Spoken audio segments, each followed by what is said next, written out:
प्रिय विद्यार्थियों, मैं मधु दरगढ़ आज आपको तटस्थता वक्र विश्लेषण भाग 8 के बारे में जानकारी दूंगी। आज हम आय प्रभाव, प्रतिस्थापन प्रभाव और कीमत प्रभाव के बारे में चर्चा करेंगे। तो आप जानते ही हैं कि उपभोक्ता की आय तथा वस्तुओं की कीमतों के परिवर्तनों के फलस्वरूप उपभोक्ता की मांग पर पड़ने वाले प्रभाव का विश्लेषण निम्न 3 शीर्षकों के अंतर्गत किया जा सकता है। ए है आय प्रभाव या इनकम इफेक्ट, बी है प्रतिस्थापन प्रभाव या सब्स्टिट्यूशन इफेक्ट, सी है कीमत प्रभाव या प्राइस इफेक्ट। तो आज हम लेते हैं आय प्रभाव या इनकम इफेक्ट तथा आय उपभोग रेखा अर्थात इनकम कंजम्पशन कर्व, और संक्षेप में ये कहलाता है ICC। तो यहाँ ICC का पूरा नाम है इनकम कंजम्पशन कर्व, और ICC शब्द इस चैप्टर में आगे कई जगह काम में आएगा।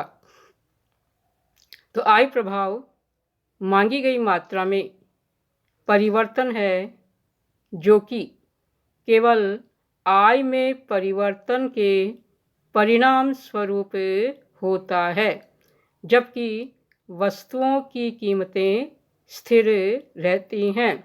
तो इस तरह से आय प्रभाव वस्तु की मांगी गई या उपभोग की गई मात्रा में परिवर्तन है जो आय में परिवर्तन के कारण होता है, जबकि वस्तुओं की कीमतें स्थिर है, कीमतों में कोई परिवर्तन नहीं होता। तो मान्यताएं लेकर के चलते हैं। पहली है, माना कि दो वस्तुएं X व Y की कीमतें दी हुई हैं तथा वे स्थिर हैं। और दूसरी मान्यता है, उपभोक्ता की मौद्रिक या द्रव्यिक आय में परिवर्तन होता है। जैसे जैसे उपभोक्ता की आय में वृद्धि होती है, वैसे वैसे कीमत रेखा अपने आप को समांतर या पैरेलल रखते हुए ऊपर को खिसकती जाती हैं, जबकि आय में कमी होने पर यह नीचे की ओर खिसकती है। तो जैसे जैसे आय बढ़ेगी, कीमत रेखा ऊपर की तरफ शिफ्ट हो जाएगी, और अगर आय में कमी होती है तो कीमत रेखा नीचे की तरफ शिफ्ट हो जाएगी। एक उदाहरण ले लेते हैं। यह उदाहरण सिर्फ समझाने के लिए लिया है मैंने। माना कि आय या इनकम आई है 10 रुपये, X वस्तु की कीमत प्राइस ऑफ X ये है 2 रुपये प्रति इकाई, Y वस्तु की कीमत प्राइस ऑफ Y PY 1 रुपये प्रति इकाई। तो ये दिया हुआ है। अब इसके आधार पर ये डायग्राम ले लेते हैं। X अक्ष पर है X वस्तु, Y अक्ष पर है Y वस्तु। यदि उपभोक्ता अपनी सारी आय 10 रुपये को X वस्तु पर व्यय करता है और Y बिल्कुल नहीं खरीदता है, तो X वस्तु की कितनी इकाइयाँ आएंगी? 5, जो इस B बिंदु से बता रखा है। और यदि उपभोक्ता अपनी 10 रुपये की आय को सारी की सारी Y वस्तु पर व्यय कर देता है और X बिल्कुल नहीं खरीदता है, तो Y वस्तु की कितनी इकाइयाँ आएगी? 10, जो कि A बिंदु से बता रखा है। तो A और B को हम मिला देते हैं, तो ये कीमत रेखा ए बी प्राप्त हो जाती है। अब यदि आय बढ़ कर के I1 20 रुपये हो गया और कीमतों में कोई परिवर्तन नहीं हुआ है, कीमतें पहले वाली हैं। अब यदि वह इस 20 रुपये की आय को सारी की सारी एक्स वस्तु पर व्यय कर देता है और वाई बिल्कुल नहीं खरीदता है, तो एक्स वस्तु की कितनी इकाइयाँ आएगी? 10, जो इस B1 बिंदु पे बता रखा है। दूसरी स्थिति ये हो सकती है कि वह 20 रुपये सारी की सारी आय को केवल वाई वस्तु पर व्यय करे और एक्स बिल्कुल नहीं खरीदे, तो वाई की कितनी इकाइयाँ आएंगी?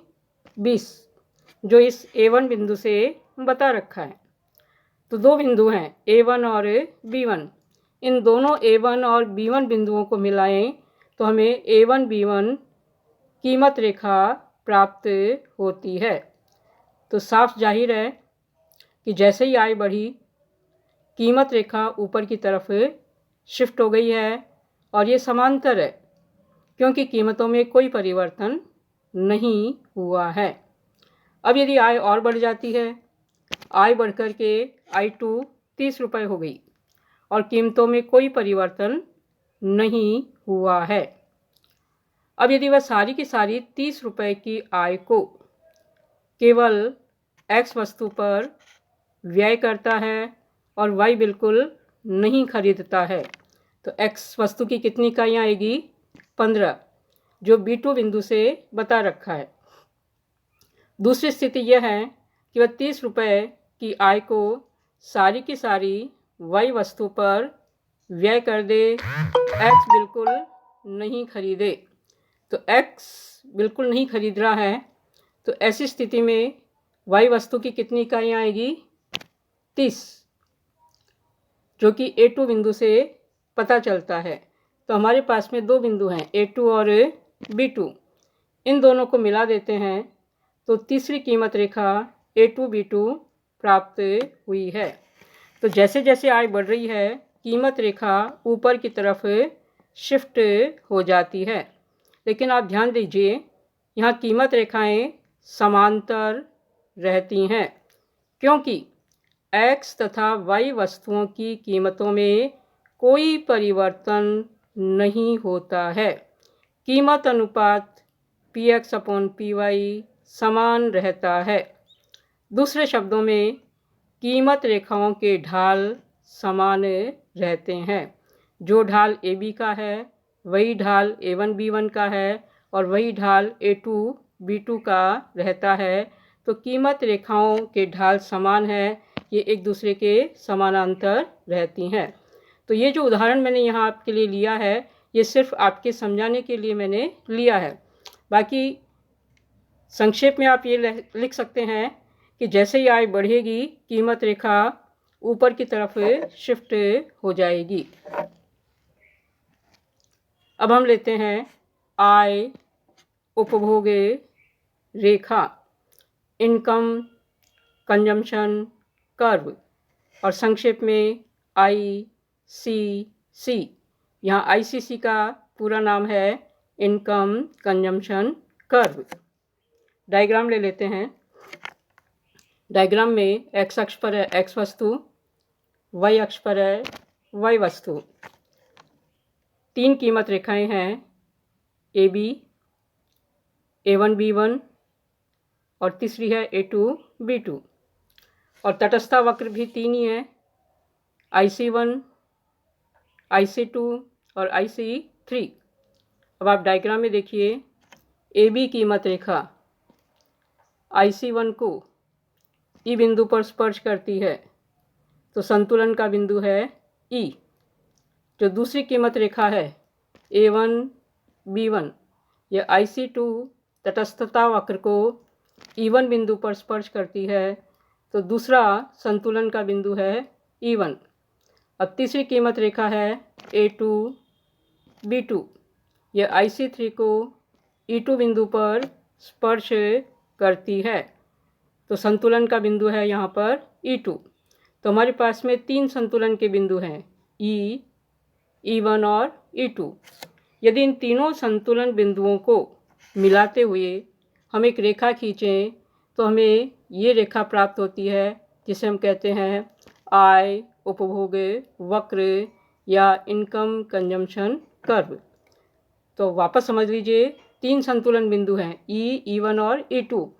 इनको मिलाते हुए हमने ये रेखा खींची है और ये जो रेखा प्राप्त हुई है ये कहलाती है आय उपभोग वक्र या इनकम कंजम्पशन कर्व। तो ये सारी चीज़ें दोबारा आपके लिए है। कीमत रेखाओं AB A1 B1 तथा A2 B2 के संदर्भ में उपभोक्ता के संतुलन की स्थितियाँ क्रमशः E1 तथा E2 बिंदु बताते हैं। उपभोक्ता संतुलन के इन बिंदुओं को मिलाने से आय उपभोग वक्र प्राप्त होता है। इस प्रकार आय उपभोग वक्र उपभोक्ता के संतुलन बिंदुओं का रास्ता है, जबकि केवल आय में परिवर्तन होता है। दूसरे शब्दों में, यदि दो वस्तुओं X व Y की कीमतें स्थिर रहती हैं तो आय उपभोग वक्र उपभोग में परिवर्तनों को बताता है, जो कि उपभोक्ता की आय में परिवर्तन के परिणाम स्वरूप होते हैं। तो इस तरह से यह है आय उपभोग वक्र। तो आय उपभोग वक्र क्या है कि यदि दो वस्तुएं X और Y की कीमतें स्थिर रहती हैं तो आय उपभोग वक्र उपभोग में परिवर्तनों को बताता है, जो कि उपभोक्ता की आय में परिवर्तन के कारण होते हैं। तो आज इतना ही, शेष अगली कक्षा में।